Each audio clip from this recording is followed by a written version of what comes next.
নমস্কাৰ, news next ওৱানলৈ আপোনালোকক স্বাগতম জনাইছোঁ। নিউজ নেক্সট ওৱানে বিশেষ বিষয় কিছুমানৰ পৰ্যালোচনাৰ বিশেষ ব্যৱস্থা কৰিছে। আমি এটা বিশেষ শিতান খুলিছোঁ। এইখনৰ নাম দিছোঁ মন্থন। এই মন্থন শিতানত বিশিষ্ট ব্যক্তিসকলৰ সৈতে দেশৰ, আমাৰ ৰাজ্যখনৰ, আমাৰ সমাজৰ বিভিন্ন বিশেষ সমস্যা আলোচনা কৰা হ'ব। আজি আমি আমাৰ মাজত পাইছোঁ শ্ৰী অখিল গগৈ। অখিল গগৈ অসমৰে নহয়, ভাৰতবৰ্ষৰ, আনকি ভাৰতবৰ্ষৰ বাহিৰতো অখিল গগৈ এজন খ্যাতনামা কৃষক নেতা। তেওঁ কৃষক আন্দোলন কৰিছে। ভাৰতবৰ্ষৰ সকলো মানুহে অখিল গগৈক জানে। আৰু অসমৰ কৃষকৰ হকে কাম কৰা সংগঠন কৃষক মুক্তি সংগঠনৰ শ্ৰী অখিল গগৈৰ লগত আমি আজি কৃষকৰ সম্পৰ্কে আৰু কি সম্পৰ্কে কথা পাতিম। গগৈ, এইখন যিখন বাজেট হ'ল, এইবাৰ ভাৰত চৰকাৰে যিখন বাজেট পেছ কৰিলে, এই বাজেটখনক চবকে কৈছে যে এইখন কৃষকৰ বাজেট। এইখনত কৃষকৰ বাহিৰে আৰু বেলেগৰ একো কথা নাই। কৃষকৰেই ভাল হ'ব, কৃষকৰ উন্নতি হ'ব। আৰু চৰকাৰে নিজেই কৈছে যে আমি এতিয়া কৃষকৰ উন্নতিৰ কাৰণে আমি কাম কৰি বছৰ আৰু এটা বছৰ আছে। এটা বছৰত কি এনেকুৱা কাম কৰিব যে ভাৰতবৰ্ষৰ কৃষকৰ সাংঘাতিক ধৰণৰ উন্নতি হ'ব। আমি জানো যে ভাৰতবৰ্ষৰ কৃষকৰ আত্মহত্যা বিশ্বত ইমান মানুহে কেতিয়াও আত্মহত্যা কৰা নাই। তেওঁলোকৰ আত্মহত্যা কমিব, তেওঁলোকৰ উন্নতি হ'ব, তেওঁলোকৰ দুৰ্দশা কমিব, তেওঁলোকৰ দৰিদ্ৰতা কমিব নেকি? আপুনি আত্মহত্যাৰ কথাটো কৈছে কৃষকসকলৰ। মই প্ৰথম সেইটোৰে আৰম্ভ কৰোঁ। মোদী চৰকাৰৰ যোৱা 3 বছৰীয়া কাৰ্যকালত দৈনিক গড়ে ভাৰতবৰ্ষত 33.20 জনকৈ খেতিয়কে আত্মহত্যা কৰি আছে দৈনিক, প্ৰতিদিনে। নেশ্যনেল ক্ৰাইম ব্যুৰো ৰেকৰ্ডছৰ মতে 2014 চনত আত্মহত্যা কৰা কৃষকৰ সংখ্যা 12,360 জন, 15 চনত 12,602 জন আৰু 16 চনত 11,400 জন। 17 চনৰ ৰিপৰ্টটো এতিয়ালৈকে ওলাব কিছুদিনৰ ভিতৰত। এতিয়া খেতিয়কবিলাকে যে ছুইচাইড কৰিছে তাৰ প্ৰধান কাৰণটো হ'ল, কেইবাটাও প্ৰধান কাৰণ আছে। তাৰ ভিতৰত প্ৰধান এটা কাৰণ হ'ল যে খেতিয়কবিলাকে খেতি কৰিবৰ কাৰণে ঋণ লয় আৰু সেই ঋণ ঘূৰাই দিব নোৱাৰে।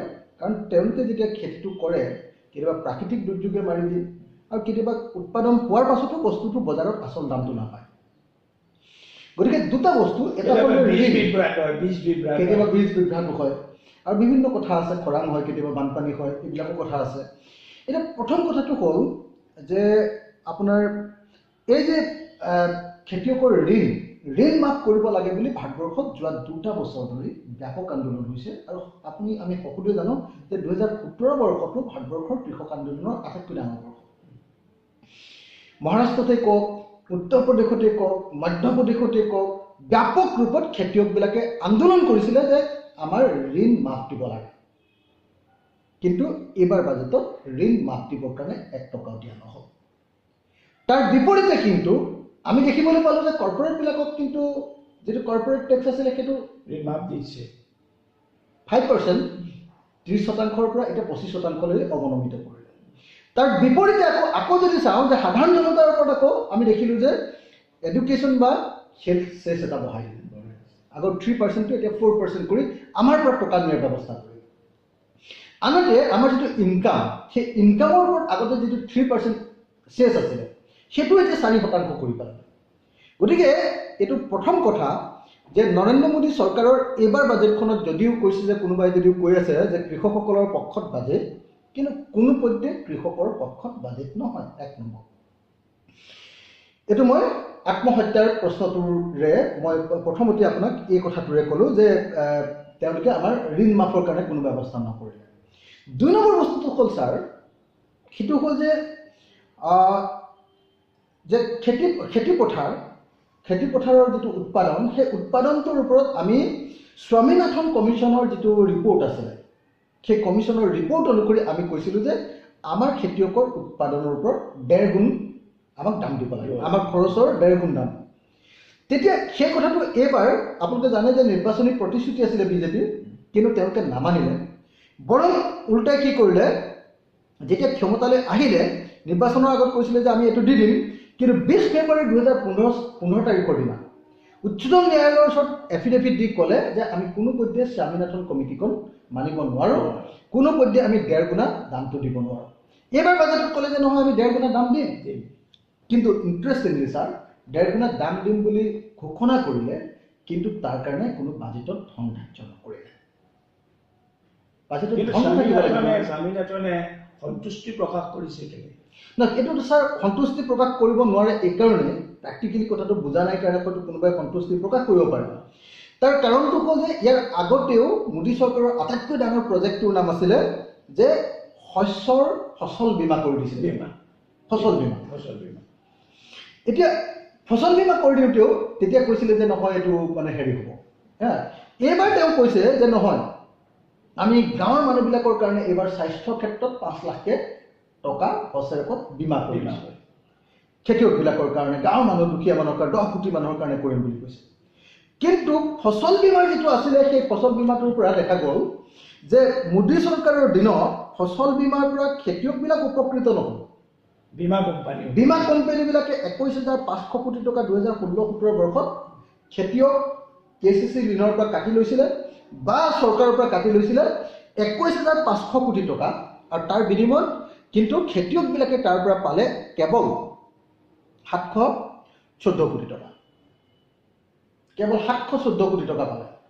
গতিকে এইবাৰ যিটো তেওঁলোকে কৈছে যে স্বাস্থ্য ক্ষেত্ৰত পইচা দিম, এইটো নহ'ব। তাৰমানে এই যে ফচল বীমাটো গাঁৱৰ কৃষকক মন ভুলাবৰ কাৰণে কৰা হয়, কিন্তু বাস্তৱত লাভটো বীমা কোম্পানীৰ। বীমা কোম্পানী। আৰু আটাইতকৈ ইণ্টাৰেষ্টিং কথা, অসম বা উত্তৰ পূৰ্বাঞ্চলত এতিয়ালৈকে বীমাটো হোৱাই নাই।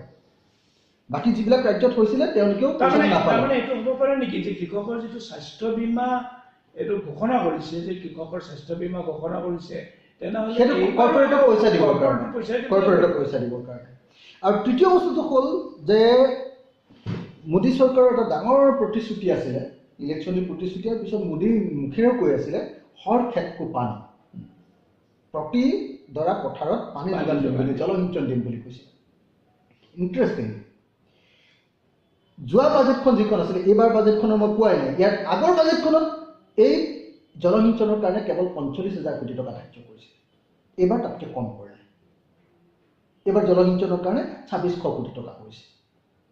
তাৰমানে কথাটো এনেকুৱা হ'ব পাৰে নেকি, মানে জলসিঞ্চনৰ কাৰণে, কিন্তু মই আপোনাক ছাৰ এটা তথ্য দি লওঁ তেতিয়াহ'লে আৰু বেছি ভাল হ'ব, যে জলসিঞ্চনৰ যিকেইটা প্ৰজেক্ট ভাৰতবৰ্ষত ডাঙৰ ডাঙৰ প্ৰজেক্ট চলি আছে, আধা বনাই আছে, সেই প্ৰজেক্টকেইটাৰ কাৰণে চৰকাৰী হিচাপ মতে 4,22,000 কোটি টকা বাজেটত দিব লাগে। যোৱা বছৰ দিলে 45,000 কোটি টকা, এইবাৰ দিলে 2600 কোটি টকা। তাৰমানে প্ৰজেক্টটো ঠিক ঠাকে কৰিবলৈ, মানে প্ৰজেক্টবিলাকো বন্ধ হৈ গ'ল। মোদী অহাৰ পাছত ভাৰতবৰ্ষত যিমানবিলাক ইৰিগেশ্যন স্কিম আছিলে, স্কিমবিলাকৰ কামবিলাক বন্ধ হৈ গ'ল। গতিকে খেতিয়কবিলাকক যে তেওঁ বহুত কিবা দিলে বুলি কৈছে, এইটো মই ভাবোঁ প্ৰশাসন, এইটো কেৱল ঠগিবলৈ কোৱা কথা, কাৰণ আন কাৰো কাৰণে দিয়া নাই। খেতিয়কক দিলে বুলি প্ৰচাৰ কৰিছে, আৰু দেখা গ'ল যে খেতিয়কক দিবৰ কাৰণে একোৱে তেওঁ নকৰিলে। এতিয়া যে বাজেটখন তেওঁলোকৰ শেষ বাজেট, মোদী চৰকাৰৰ 8 দিনৰ শেষ বাজেটখন, আমি আগৰ কেইখন বাজেটত কোনো 8 দিন দেখা নাপালোঁ, আৰু এইবাৰ তেওঁলোকে শেষ বাজেটখন কেৱল কৃষকমুখী বুলি ঘোষণা কৰিলে, তাৰ কাৰণটো কি হ'ব পাৰে? সেইটো একমাত্ৰ ইলেকশ্যন। গুজৰাটৰ ইলেকশ্যনত দেখা গ'ল যে টাউনৰ মানুহে এতিয়াও বিজেপিক ভোট দি আছে, কিন্তু গাঁৱৰ মানুহে ভোট নিদিয়া নাই। গাঁৱৰ মানুহে ভোট নিদিয়ে কাৰণ একোৱেই নাই। গাঁৱত কোনো ৰাস্তা এটা বনা নাই, গাঁৱত কোনো দলং এখন বনা নাই, গাঁৱত কোনো জলসিঞ্চনত পানী দিয়া নাই, গাঁৱৰ খেতিয়কবিলাকৰ কাৰণে কোনো কনচেশ্যন নাই, বৰং সকলো ঠাইৰ পৰা আমাৰ পইচাটো লৈ গ'ল। মোদীয়ে ক'লে যে তোমালোকক ফ্ৰীকৈ একাউণ্ট খুলি দিম, একাউণ্টেই নাছিলে বহুত মানুহৰ, একাউণ্ট খুলি দিলে। খুলি দিয়াৰ পাছত ডিমনিটাইজেশ্যন লগাই যিমানকেইটা পইচা ঘৰত আছিলে সেইটো তাক ভৰাই তাৰ ওপৰত টেক্সেশ্যন কৰিলে। এতিয়া পইচা সোমোৱালেও পইচা লাগে, ইণ্টাৰেষ্ট লাগে, উলিয়ালেও ইণ্টাৰেষ্ট লাগে। আমাৰ অসমৰ কৃষক, বিকজ কৃষক মুক্তি সংগ্ৰাম সমিতিয়ে অসমৰ কৃষকৰ ওপৰত কাম কৰি আছে। এটা ৰিপৰ্ট মতে 10% অসমৰ কৃষকে কৃষিকাৰ্য ত্যাগ কৰিছে, আৰু দ্বিতীয় পুৰুষৰ ছেকেণ্ড জেনেৰেশ্যনৰ যি আমাৰ অসমীয়া বা ডেকা ল'ৰা আছে তেওঁলোকে কৃষি কাৰ্য কৰিবলৈ ইচ্ছুক নহয়। আৰু আমি দেখিছোঁ প্ৰায়েই খুব কষ্টৰে কৰা ফচলবোৰ সিহঁত একেবাৰে বিনামূল্যে বিক্ৰী কৰিবলগীয়া হয়, পেলাই দিবলগীয়া হয়। আনকি ধানৰ ক্ষেত্ৰতো প্ৰতিমোন ধান খৰচত যিমান টকা খৰচ হয়, পেষ্টিচাইডে, সাৰে, পানীয়ে, ট্ৰেক্টৰে যিমান হয় সিমানখিনি পইচা নাপায়। গতিকে অসমৰ কৃষকেও কৃষি কাৰ্য কৰিবলৈ আগ্ৰহী নহয়, সেইকাৰণে 10% কৃষক কমি গৈছে। এতিয়া কথাটো হ'ল অসম চৰকাৰৰ এটা ভয়ংকৰ ঘটনা যোৱা বছৰ হৈছে যে 300 কিমানজন কৃষি বিষয়াই আগতীয়াকৈ জামিন ল'বলগীয়া হৈছে। অসমৰ ইতিহাসত তেনেকুৱা কৃষি বিষয়া আগতীয়া জামিন ল'ব লগা হোৱা নাই। এতিয়া প্ৰশ্নটো উঠিছে যে অসমত এখন বিজেপি চৰকাৰ আছে, ভাৰতবৰ্ষৰ আমি বিজেপি চৰকাৰ এখন পাইছোঁ, তেওঁলোকে এতিয়া কৃষি আৰু কৃষকৰ উন্নতিৰ কাৰণে কাম কৰা বুলি ঢোল কোবা আৰম্ভ কৰিছে। অসমৰ বিজেপি চৰকাৰখনে প্ৰকৃতাৰ্থত এই বছৰটোত কৃষকৰ কিবা আকৌ উন্নতি কৰিব বুলি ভাবে নেকি? মানে ছাৰ, আচলতে খেতিয়কবিলাকে খেতি কাৰ্য এৰাৰ প্ৰধান কাৰণটো হ'ল যে খেতি কাৰ্যত যিমান টকা খৰচ হয়, উৎপাদন কৰি যিখিনি বস্তু পায় সেইখিনি খৰচটো নাটেগৈ। তাৰ কাৰণটো হ'ল যে এতিয়া যিটো খেতি, তাত কেমিকেল ফাৰ্টিলাইজাৰ নিদিলে খেতি নহয়। আৰু চৰকাৰে মানুহবিলাকক গৰুবিলাক বিক্ৰী কৰাই দিলে, মহবিলাক বিক্ৰী কৰাই দিলে, ট্ৰেক্টৰ আনিলে, গতিকে তাত ডিজেল লগাব লাগে, পানী দিব লাগে, পানীটো আকৌ ডিজেল লাগে। গতিকে এই যিটো খেতিৰ খৰচ হয়, পেষ্টিচাইড দিব লাগে, বহুত আজিকালি বেমাৰ আহি গ'ল, কাৰণ আমাৰ পুৰণি বস্তুবিলাকৰ ঠাইত হাইব্ৰিড আহিলে, হাইব্ৰিড চিপছৰ। গতিকে ছাৰ, এই গোটেই বস্তুটোত কি হয়, আমাৰ খৰচটো যিমান হৈ যায়, গাঁৱত যিকোনো এজন মানুহক সোধক, গাঁৱৰ মানুহবিলাকে সেইকাৰণে খেতিটো এৰি দিছে এতিয়া, যে তাতকৈ যদি তেওঁলোকে কিনি খায় তেতিয়াহ'লে কম পইচাত তেওঁলোকে সেইখিনি চাউল পাব পাৰে। তো এই যে কাৰবাৰটো হৈছে যে খেতিটো বহুত খৰচী কৰি পেলালে, তাৰ কাৰণে ছাৰ আপুনি যিটো এগ্ৰিকালচাৰৰ কথা কৈছে, গোটেই এগ্ৰিকালচাৰ ডিপাৰ্টমেণ্টৰ কামটোৱে এটাই যে তোমালোকে থলুৱা বীজ ব্যৱহাৰ নকৰিবা, তাক তোমালোকে হাইব্ৰিডাইজেশ্যন কৰা। তোমালোকে গৰু ব্যৱহাৰ নকৰিবা, তাক তোমালোকে মেকানাইজেশ্যন কৰা। তোমালোকে কোনো পধ্যে গোবৰ ব্যৱহাৰ নকৰিবা, তোমালোকে কেমিকেল ফাৰ্টিলাইজাৰ ব্যৱহাৰ কৰা। এই যিটো বস্তু কৰি দিলে, তাৰ বিপৰীতে কিন্তু কৃষি ক্ষেত্ৰত অন্য সংস্কাৰবিলাক তেওঁলোকে নকৰিলে।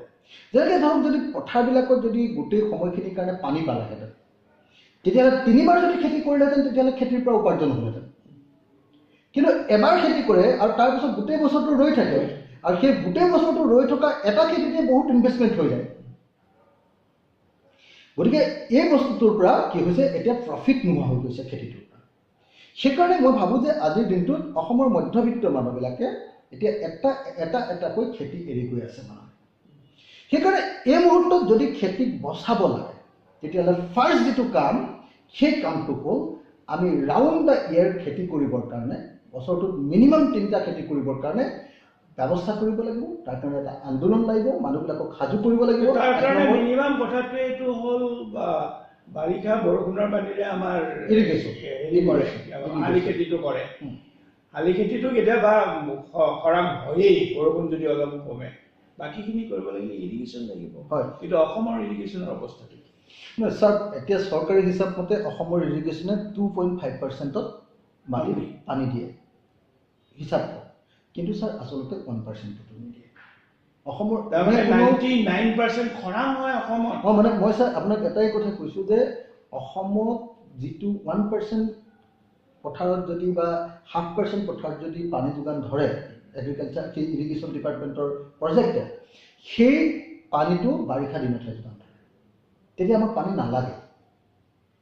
খৰাং কালত পানী যোগান ধৰা কোনো প্ৰজেক্ট অসমত নাই। গতিকে বড়ো খেতিৰ কাৰণে পানী যোগান ধৰিব নোৱাৰে, বা আপোনাৰ শাক পাচলিৰ খেতিৰ কাৰণে পানী যোগান ধৰিব নোৱাৰে। বাৰিষা দিনত আমাৰ বৰষুণে হয়, বৰং উল্টাই বাৰিষা হৈ বানপানীহে হয়। কেতিয়াবা কোনোবা সময়ত খৰাং হয় মাত্ৰ। গতিকে আমাৰ ইৰিগেশ্যনটো থাকিলেও নাথাকিলেও তাৰ কোনো কামত নাই। আমাৰ অসমত আচলতে সেইকাৰণে 100% ইৰিগেশ্যন নাই বুলি আমি কওঁ। তেনেহ'লে অসমৰ কৃষকৰ ভৱিষ্যত কি? ছাৰ এটাই ভৱিষ্যত এটাই কাম কৰিব লাগিব যে অসমৰ কৃষকবিলাকৰ মাজত এটা চেতনা আমি বিয়পাব লাগিব যে আমি বছৰটোত 3বাৰ খেতি কৰাৰ চেতনা বিয়পাব লাগিব।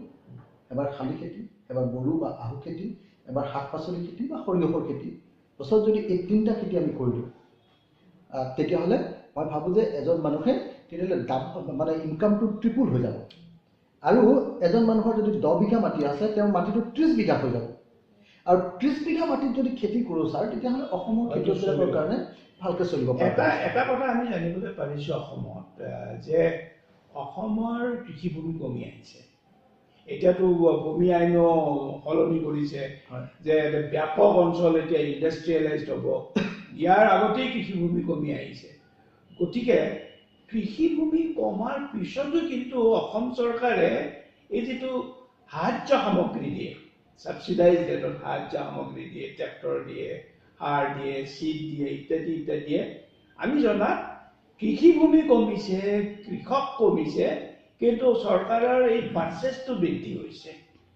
এই কথাটো সেইটো হ'ল একমাত্ৰ আমাৰ যিটো আপোনাৰ 2টা বস্তু আছে। এটা হ'ল যে একদম ৱৰ্ল্ড বেংকৰ নিৰ্দেশ অনুসৰি, IMFৰ নিৰ্দেশ অনুসৰি ভাৰত চৰকাৰে অসমত যিকেইটা স্কিম দিছে আটাইকেইটা হয় হাইব্ৰিড দিয়া স্কিম, নহ'লে মেকানাইজ কৰা ট্ৰেক্টৰ কিনাৰ স্কিম।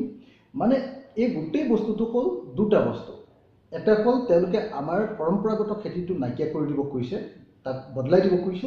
আৰু 2 নম্বৰ আমাৰ পলিটিকেল ক্লাছটো আৰু ব্যুৰক্ৰেচিটো আৰু ঠিকাদাৰবিলাকক ইয়াৰ পৰা এটা পইচা দিব কৈছে।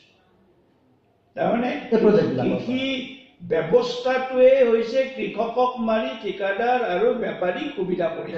একজেক্টলি। আৰু আটাইতকৈ ডাঙৰ কথা এতিয়া যে এডভান্টেজ আছাম পাতিছে, এই এডভান্টেজ আছামৰ আগে আগে তেওঁলোকে ঘোষণা কৰিছে যে অসমৰ নেশ্যনেল হাইৱেৰ কিনাৰৰ 1 কিলোমিটাৰ পথাৰ এতিয়াৰ পৰা অট'মেটিকেলি ইণ্ডাষ্ট্ৰিয়েল লেণ্ড হৈ যাব, এগ্ৰিকালচাৰ লেণ্ড। সেই কামটো আচলতে কৰিব খুজিছিলে আমি সকলোৱে জানো।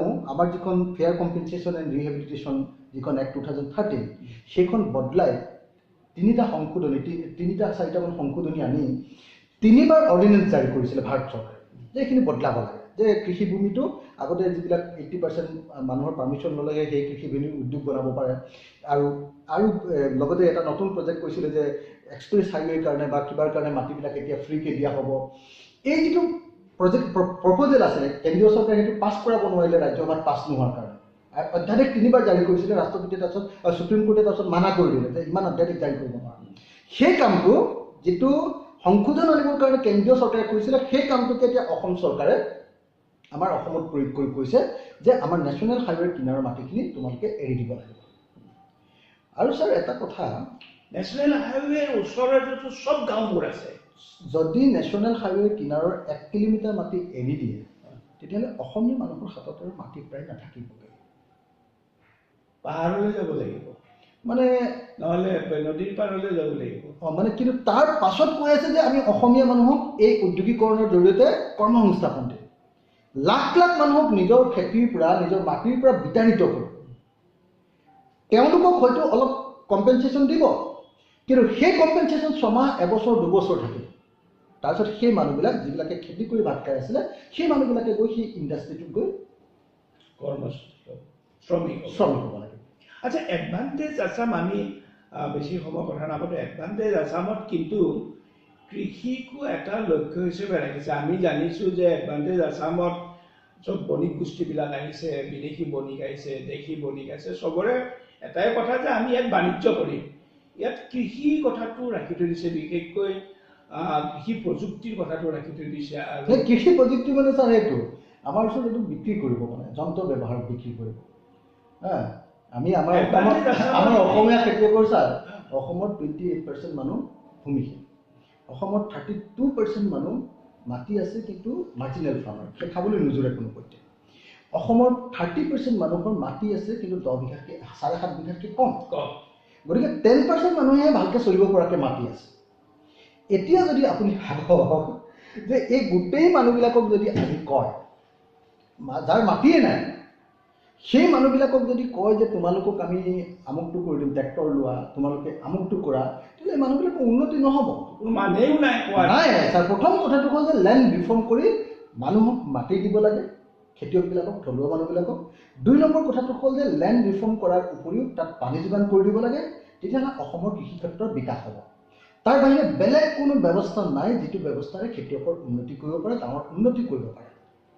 গতিকে এই মুহূৰ্তত আমি ভাবোঁ যে তাৰ বিকল্প হিচাপত যদি ইণ্ডাষ্ট্ৰি বুলি কয়, অসমৰ কৃষিভূমিত যদি উদ্যোগ ক্ষেত্ৰলৈ হস্তান্তৰ কৰাৰ কথা কয়, তেতিয়াহ'লে সেইটো মানে গোটেই জাতিটোক ধ্বংস কৰাৰ বাহিৰে বেলেগ কোনো ৰাস্তা নাই। আৰু আমি দেখিছোঁ এতিয়া যিবিলাক ইণ্ডাষ্ট্ৰি আছে, এতিয়া দেখিছোঁ যে হিন্দুস্তান পেপাৰ কৰ্পৰেশ্যন মৰি গ'ল, অশোক পেপাৰ মিল মৰি গ'ল, এনেকুৱা সৰু সৰু ইণ্ডাষ্ট্ৰি, চেনী কলৰ পৰা আৰম্ভ কৰি কাপোৰৰ মিলৰ পৰা চব ইণ্ডাষ্ট্ৰি মৰি গৈছে। আৰু এই আটাইবোৰ ইণ্ডাষ্ট্ৰিয়ে কিন্তু এই কৃষিভূমিতেই গঢ়ি উঠিছিল। কৃষিভূমি নষ্ট হ'ল, ইণ্ডাষ্ট্ৰিত থকা যিসকলে চাকৰি কৰিছিল তেওঁলোক সৰ্বহাৰা হ'ল, চুইচাইড কৰিবলৈ আৰম্ভ কৰিছে। বা ইয়াতে শুনি দেখিছোঁ গুৱাহাটীত তেওঁলোকে এডভান্টেজ আছামতে প্ৰতিবাদ কৰিবলৈ আহিছিল। এতিয়া যদি আকৌ 1 কিলোমিটাৰকৈ হাইৱে দুয়োফালে মাটি অধিগ্ৰহণ কৰি ইণ্ডাষ্ট্ৰি কৰে, তেনেহ'লে অসমৰ যিটো গাঁও আৰু গাঁৱৰ যিটো সংস্কৃতিটো থাকিবনে? স্যাৰ, আচলতে এডভান্টেজ আছামটো actually shift from public sector to private sector, বেলেগ একো নহয়। আমাৰ যিমানবিলাক কাগজ কল, সূতা কল, চেনী কল আছিলে, যিমানবিলাক আমাৰ পাব্লিক চেক্টৰত আছিলে, সেইবিলাকৰ মাটিবিলাককে এতিয়া প্ৰাইভেট চেক্টৰত দিলে, সেইবিলাক মাৰি পেলালে, তাৰ লাখ লাখ মানুহ নিবনুৱা হৈ গ'ল। তাৰ বিপৰীতে এতিয়া প্ৰাইভেট ইণ্ডাষ্ট্ৰি যে আনিব, তাৰ কাৰণে কি পাম? তেওঁলোকে যিমান মানে আপোনাৰ ইণ্ডাষ্ট্ৰিবিলাকক ছাবচিডি দিয়াৰ কথা কৈছে, তাৰ পৰা আমি অসমৰ মানে পাম কি? সেই প্ৰশ্নটো যদি কৰোঁ, মই এটাই কথা কওঁ, ষ্টাৰ চিমেণ্টে 137 জন মানুহক মাত্ৰ এপইণ্টমেণ্ট দিছে, এমপ্লয়মেণ্ট। টপচেন চিমেণ্টে দিছে 86 মানুহ। এই দুটাক মেগা ষ্টেটাছ দি 100 কোটি টকা টপচেনে ব্যৱহাৰ কৰিছিলে, তেওঁলোকক 150 কোটি টকাৰ ছাবচিডি দিছে। এওঁলোকে 200 কোটি টকা খৰচ কৰিছে, 400 কোটি টকাৰ ছাবচিডি দিছে। এতিয়া আকৌ কৈছে যে 400 কোটি টকাটো আমি 800 কোটি টকা কৰি দিম তোমালোকক।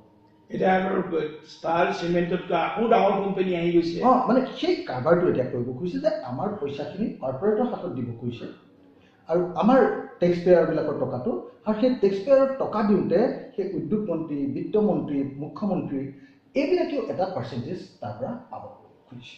অতি ভয়ানক কথা যে অসমত কংগ্ৰেছৰ সুদীৰ্ঘকালৰ দুৰ্নীতি আৰু দুৰ্নীতিৰ কাৰণে মানুহ অতিষ্ঠ হৈছিলে, এটা পৰিৱৰ্তন বিচাৰিছে। আৰু এটা পৰিৱৰ্তন বিচাৰি অসমৰ মানুহে এই দলটোক ভোট দি এখন চৰকাৰ আনিলে। এইটো মাত্ৰ প্ৰায় 2 বছৰহে গ'ল। এই 2 বছৰত যি অৱস্থা, অসমৰ মানুহৰ যিটো অৱস্থা, আৰু এতিয়া যিবিলাক কাম হ'ব ধৰিছে, এইবিলাকৰ পৰা দেখা গৈছে যে অসম বৰ এনট্ৰেপড হৈ গৈছে নেকি, যে একেবাৰে অসমৰ মানুহ এটা হল ঠেকত পৰিছে নেকি, এনেকুৱা এটা অৱস্থা হৈছে। আমি সামৰিম এটা কথাৰে যে ইয়াৰ উপায় কি? একচুৱেলি এতিয়াতো গোটেই ভাৰতবৰ্ষত মানে এটা সাংঘাতিক ধৰণৰ পৰিৱৰ্তনৰ পক্ষত, সাংঘাতিক ধৰণৰ এটা ট্ৰেন্সফৰ্মেশ্যন। মই কৈছোঁ যে আমাৰ অৰ্থনীতিটো আগৰ যি অৰ্থনীতি আছিল সেইটো কৰ্পৰেট অৰ্থনীতিলৈ লৈ যাবৰ কাৰণে, আৰু কেৱল কৰ্পৰেটৰ হাতত গোটেই দেশখনৰ ক্ষমতাটো দি দিবৰ কাৰণে এই যিটো ব্যৱস্থা কৰিছে, তাৰে ফলশ্ৰুতিত আচলতে গোটেই সংকটবিলাক আহিছে। ইলেকশ্যনৰ আগত যিমানবিলাক প্ৰতিশ্ৰুতি দিছিলে, যেনেকৈ ধৰক ইলেকশ্যনৰ আগত তেওঁলোকে কৈছিলে যে নহয় আমি 2 কোটিকৈ নিবনুৱা সংস্থাপন কৰিম। এতিয়া এবছৰত 1.5 লাখকেও মানুহক সংস্থাপিত কৰিব নোৱাৰিলে কেন্দ্ৰীয় চৰকাৰে, বৰং 54 লাখমান মানুহৰ চাকৰি গ'ল GST আৰু ডিমনিটাইজেশ্যনৰ পাছত। গতিকে চাকৰি কমিলে। 2 নম্বৰ কথাটো হ'ল যে তেওঁলোকে যিবিলাক বেলেগ বেলেগ প্ৰতিশ্ৰুতি দিছিলে, যেনেকৈ ধৰক মই ইৰিগেশ্যনৰ কথাটো কৈছিলোঁ, ইৰিগেশ্যনৰ প্ৰশ্নটোতে তেওঁলোকে যিখিনি পইচা দিম বুলি কৈছিলে সেই পইচাখিনি নিদিলে। প্ৰত্যেকটো ক্ষেত্ৰতে দেখা গৈছে যে অসমৰ খেতিয়ক, ভাৰতবৰ্ষৰ খেতিয়কক যিমানবিলাক কনচেশ্যন দিব লাগিছিলে তাৰ বিপৰীতে কৰ্পৰেটক কেৱল কনচেশ্যন দিছে, আৰু কৰ্পৰেটক কনচেশ্যন দি আল্টিমেটলি গোটেই ভাৰতবৰ্ষখনৰ যিমানবিলাক সম্পদ আৰু বজাৰ আছে পাব্লিক চেক্টৰ, সেইবিলাক কৰ্পৰেটৰ হাতত তুলি দিবৰ কাৰণে তেওঁলোকে ব্যৱস্থা কৰিব খুজিছে। আমি কৃষক নেতা অখিল গগৈৰ লগত যথেষ্ট সময় কথা পাতিলোঁ। আমি পৰৱৰ্তী সময়ত আকৌ 2-3টা এপিছড কৃষক নেতা অখিল গগৈৰ লগত আমি বিভিন্ন আলোচনা কৰিম।